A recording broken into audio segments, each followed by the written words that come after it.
بالکل جو آپ نے یہ کہا نا ڈگریوں کا نیلام گھر، میرے خیال میں یہ ایک بڑی انٹرسٹنگ ٹرم ہے، اور اگر آپ کی اجازت ہو تو شاید میں اس کو کبھی کہیں اپنی تحریر میں استعمال بھی کروں گی آپ کے کریڈٹ کے ساتھ. ضرور کیجیے. سلمان صاحب آتے ہیں اپنے آخری سوال کی طرف، اور وہ یہ ہے کہ آپ نے بڑا اچھا انالیسس کیا کہ ہسٹوریکلی کیا ہوا، وجوہات کیا ہیں، لیکن اب ہم آتے ہیں اس مسئلے کے حل کی طرف. آپ کو کیا لگتا ہے کہ اس مسئلے کا کیا حل ہے؟ ہم کچھ دنوں سے دیکھ رہے ہیں کہ سوشل میڈیا پر اس طرح کی بھی ویڈیوز آ رہی ہیں جس میں چھوٹے چھوٹے بچوں کی ایک برین واشنگ کی جا رہی ہے. وہ ایک ایک کمرے کے سکولز ہیں جہاں پہ ایک صاحب ہیں اور بچوں کو تشدد کے سبق دے رہے ہیں، ان کو درس دے رہے ہیں، جس کا مطلب یہ ہے کہ یہ سلسلہ صرف ہماری نسل تک نہیں رکے گا بلکہ آگے بھی جانے کی، اس کو لے کے جانے کی تیاریاں کی جا رہی ہیں. تو آپ کو کیا لگتا ہے اس معاملے کا سد باب کس طریقے سے ممکن ہے؟ یہ بالکل آپ نے صحیح کہا جی، یہ ہماری نسل پہ نہیں رکے گا اور یہ پتہ نہیں اور 50-100 سال چلے گا. یہ اس کا سد باب تو صرف ایک ہی ہے کہ سب سے پہلے تو ریاست ایکٹیو ہونا. وہ جو یہ کام کرنے والے ہیں پہلے تو قانون بنائیں کہ جی اگر آپ جھوٹا کسی کے اوپر الزام لگا رہے ہیں، جیسے اس غریب کے اوپر لگایا گیا شری لنکن کے اوپر کہ اس نے توہین کی ہے، اگر آپ جھوٹا الزام لگا رہے ہیں تو آپ کو کیا سزا ملنی ہے، ٹھیک ہے، اور اس کو پھر اس کے اوپر کیا جائے. یہ نہیں ہے کہ جی پھر وہ کہ اچھا ٹھیک ہے یار پھر چھڑ دو کوئی گل نہیں. ایک تو وہ یہ بات بہت ضروری ہے کہ ریاست کو پرو ایکٹیو ہو کے یہ چیزیں روکنے کی ضرورت ہے.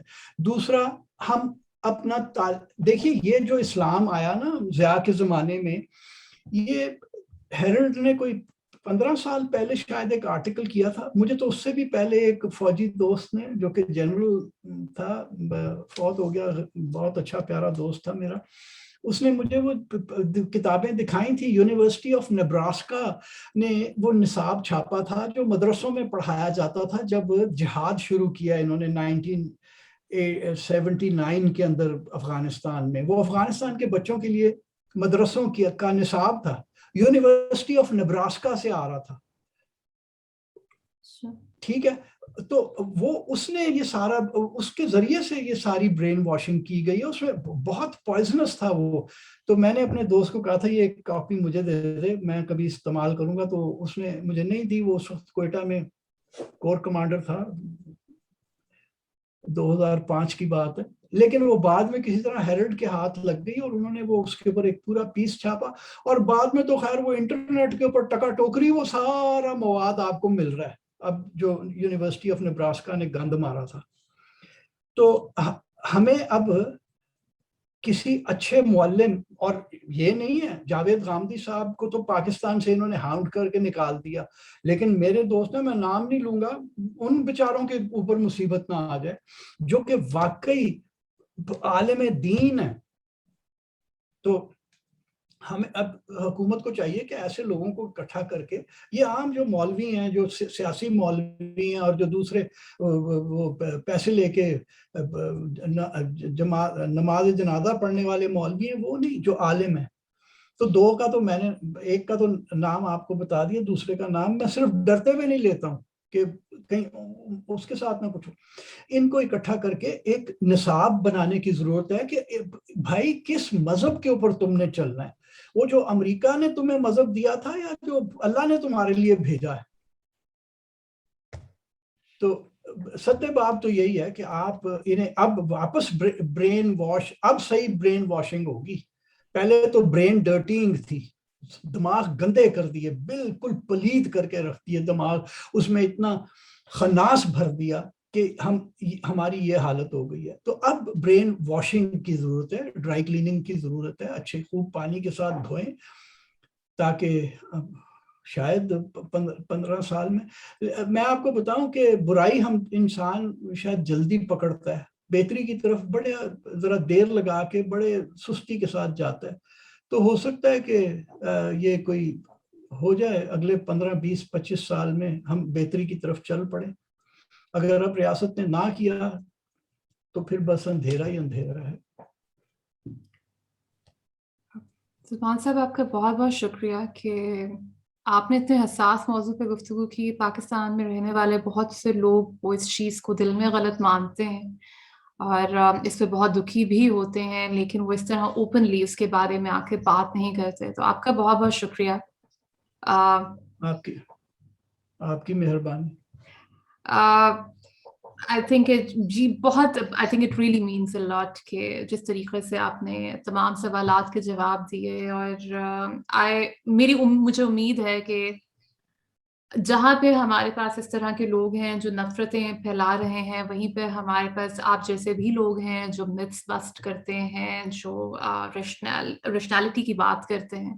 اور امید ہے کہ جہاں پہ اگر ہمارے سامنے وہ والی ایک فوج تیار ہوتی ہمیں نظر آ رہی ہے لوگوں کی، تو وہاں پہ ایسے بھی نوجوان سامنے آئیں جو روشنی کو اپنا گائیڈ سمجھیں اور ان اندھیروں سے باہر نکلنے کی کوشش کریں. آپ سب لوگوں کا بھی بہت شکریہ جو اس پوڈ کاسٹ میں شامل ہوئے. امید کرتے ہیں کہ اب تک پاکستان میں جو ہمیں مذہبی انتہا پسندی دیکھنے کو نظر آئی ہے وہ ہماری آنے والی نسلوں کو دیکھنے کو نظر نہ آئے، کیونکہ ہم لوگ تو صرف امید ہی کر سکتے ہیں. اپنے کامنٹ سے ضرور آگاہ کیجیے گا اور آپ سے ملاقات ہوگی اگلی پوڈ کاسٹ میں. تب تک کے لیے خدا حافظ. آپ کا